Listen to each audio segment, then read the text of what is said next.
some other things. Yeah, well, I'm with you on that. When you hear this, I mean, I have my moments where I like the rock, I would love to be able to do. but I'll tell you something now. I couldn't stay there too long without feeling the effects, you know. And the effects is more of a getting wore out. Yeah, that too. You hear that Chuck It's just too Berry high thing. energy, man. Here's that Chuck Berry thing where he's doing, he's got the bottom strings. Just, whether he's muted or not. And then he's overdubbed. He acts in beautiful.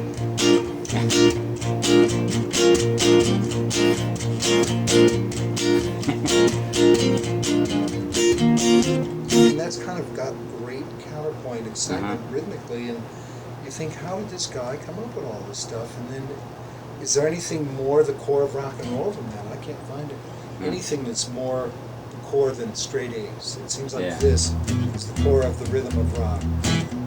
Because when this came out, the early rock, it wasn't really rock. It was swing and blues and rhythm and blues. They just named it rock and roll back then. I don't know how they transitioned from the shuffles to you know to what? the rock. There never was a transition. They just used them, right? What happened is a few guys kind of did this. Here's the lake of straight A's. We're approaching the lake of straight A's.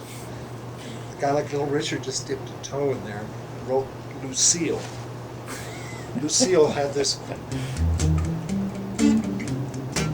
long intro like that, a 12-bar intro.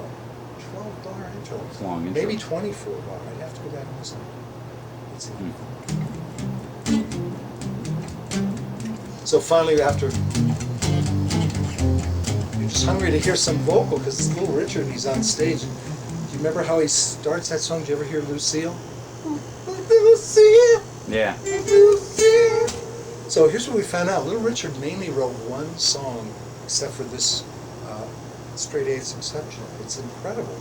He wrote mainly one pitch group, so to speak.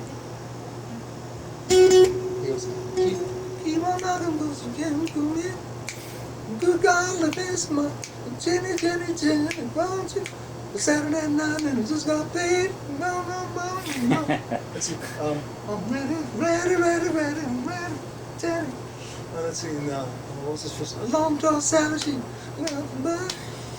It's all in this one spot. How many times can you recycle it? Oh, but he changes it so subtly every time. Yeah. Each one is a new song.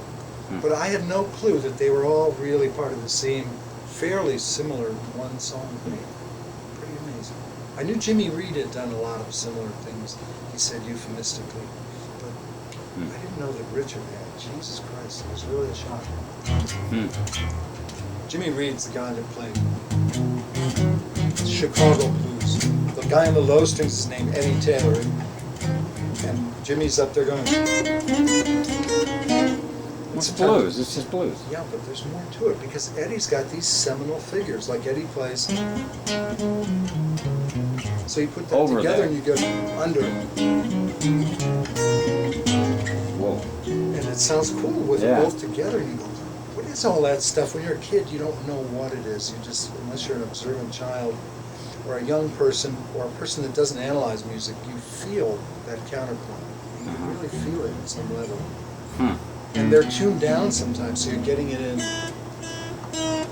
keys like that. Yeah. Have you heard the beginning to Big Boss Man? Give me a couple bars. Big Boss Man goes, Big Boss Man, can't you hear me when I call? Big Boss Man. Who's Big? Jimmy Reed. It's all Jimmy Reed.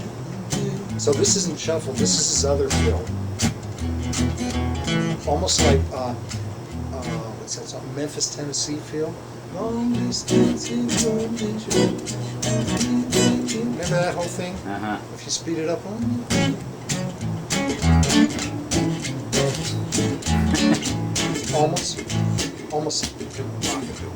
almost that very bouncy thing.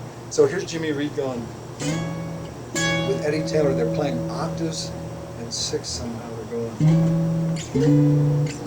They do it a half step down from this. They're tuned down. Oh, they're playing all of that. Well, together. See, because one guy's just. maybe I it's see. just Okay, okay, I it's the understand. interplay again. All So they right. go.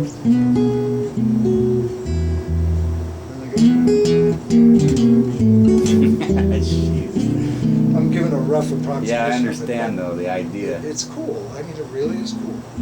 Man. Mm. There's a lot to learn in rhythm. So that You Bo know, it was in just a tells place me I like- have a lot more listening to do. Bo didn't always do this rhythm. He did a lot of variations on that rhythm. It's really amazing. And he could play it fast, man. There's video of old rock and roll films that are fairly well distributed in classic circles, and you see him with his feet planted. He always kind of V'd out his legs, and he's just sitting there and he's going. But he's just holding it like this because his guitar's tuned there. Boom, boom, boom.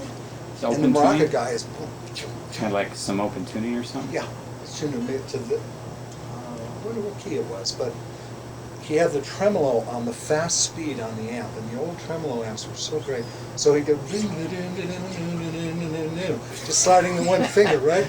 But he Yeah. he just looks like this supremely self-possessed kind of a cat where he's just so into it.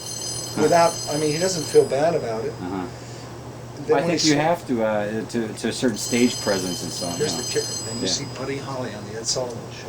Mhm. He stands with his feet apart. He puts the guitar in the same place and he goes, I'm going to tell you how it's going to be. And you say, holy Christ, he's the white Bo Diddley. Ah, It really, he's got the same confident stance, the way he throws his face out and everything. Hello. Hello. Jesus. I fucking hate it. I don't answer It's mine wonderful. too often, but you know, I have an answering machine, so that helps. That does help, huh? It's probably somebody nice who's just shy, and they heard my voice and I was so aggressive, and they're just scared. You wouldn't be with a student, would you, Ted? Far be it to say anything, right? Yeah, so listening to Buddy Holly, he was a downstroke guy, you know, when he did... I mean, he's just banging on, but he's so precise, he can do it. Yeah. Have you heard the rhythm to Maybe Baby? You ever heard Maybe Baby? I'm sure Baby, I have. baby, baby, baby. You can play it softened up like eighth notes. Baby, baby, but he did all the way through. He's doing all this wild stuff. Wow. So then you hear All My Lovin', and John Lennon is going, doing all that with this boy. I said, geez, these guys really did listen to Buddy Holly, you know, you can kind of hear that. But Huh. vocally, they always say Buddy Holly, but they listen to the Everly Brothers, Dan. Yeah. I mean, they sound like the Everlys when they do that, The harmonies or what? Oh, that. Here She Comes, Yeah. Kathy's Clown has that same device. Huh. Here she comes. No kidding. Yeah. Is it Kathy's Clown? It's in the middle, because they start out. Yeah, there's that upper drone, and they catch that.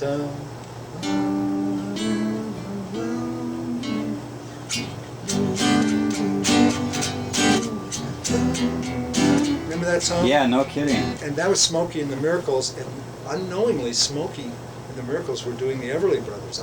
Maybe he knew. I'm going to read his I don't biography. think they have a patent on harmony.